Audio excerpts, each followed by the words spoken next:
नमस्कार दोस्तों, स्वागत है आपका।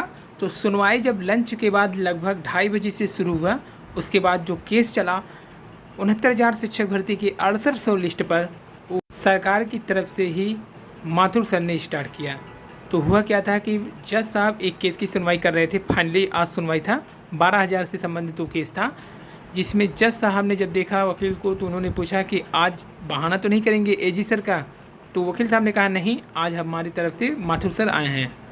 माथुर सर ने कहा कि आप 6800 को आज फाइनल सुनवाई कर दीजिए।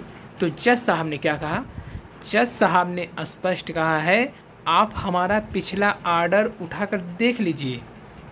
माथुर जी, 6800 की लिस्ट पर कोर्ट रोक नहीं लगाई गई है। यानी कि जज साहब ने कहा, माथुर जी आप हमारा पिछला जो आर्डर है उसको उठाइए और उसको देखिए, हमने कोई भी रोक नहीं लगाया है। आपको हमने ऑप्शन दिया है कि आप किस हिसाब से भर्ती करना चाहेंगे, क्योंकि हम ना तो 69,000 में एक भी सीट जोड़ने देंगे और ना ही किसी के साथ अन्याय होने देंगे। ये जज साहब ने कहा। जज साहब ने स्पष्ट कहा कि आप हमारा पिछला आर्डर उठाकर देख लीजिए माथुर जी, 6800 की लिस्ट पर कोई रोक नहीं है, आपको जैसे करना है करिए। तो ये सब सरकार के हाथ में है। 6800 चयनितों को कैसे नियुक्ति देनी है ये आयोग की टीम कह रही है।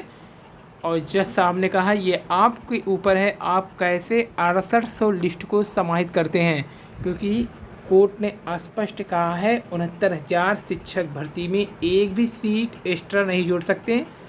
या तो आप 6800 उन चयनितों को बाहर करें या फिर आप अन्य रास्ते पर तलाश करें। हम कोई भी रोक नहीं लगाए हैं, आप इनको नियुक्ति दीजिए चाहे जैसे। ये कहा गया है कोर्ट के द्वारा। कोर्ट ने स्पष्ट कहा आप पिछला आर्डर उठाकर देख लीजिए। अब सरकार के ऊपर है।